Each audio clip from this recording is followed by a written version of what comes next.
Так, ну что, завтрашний выезд у нас под большим вопросом, потому что вот так вот у нас течет масло.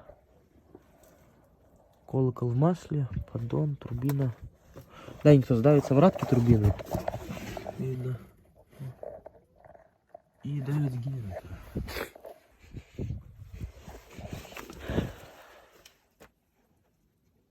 Там, в принципе, все нормально.